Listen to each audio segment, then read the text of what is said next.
The bus stop was an island of flickering light in a sea of darkness. A single street light buzzed overhead, casting long, distorted shadows. The air was heavy with the smell of damp earth and something faintly metallic. A chill wind howled through the deserted streets, rustling dead leaves across the cracked pavement. Ethan huddled deeper into his thin jacket, shivering. It was well past midnight, and the city felt like a ghost town. Man, it's freezing out here. Ethan checked his phone for the 10th time in as many minutes. 1%, battery life draining fast. Stupid phone.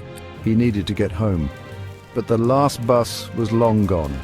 His apartment was miles away, too far to walk, especially at this hour. He rubbed his tired eyes, the harsh fluorescent light of the bus stop sign doing little to penetrate the oppressive darkness. He wasn't alone. At the edge of the flickering light, barely visible in the shadows, stood a man. He was tall and thin, his face obscured by the darkness.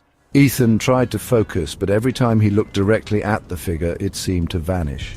Yet in his peripheral vision he could sense its presence, silent and unmoving, watching.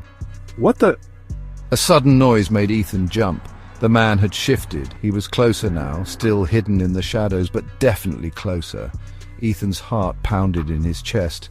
He tried to rationalize, just a late-night straggler waiting for a bus like him. But something about the man's stillness, his absolute silence, filled Ethan with a creeping dread. Who is that? Why is he just standing there? Don't get on the bus. A raspy voice startled him. An old woman, swathed in layers of mismatched clothing, stood beside him.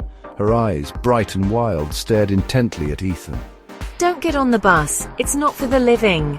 Ethan was taken aback. What bus? He asked, trying to sound casual, but his voice trembled. The old woman pointed a gnarled finger towards the street, her face a mask of fear. The bus? The one with no number? The one with the cold light?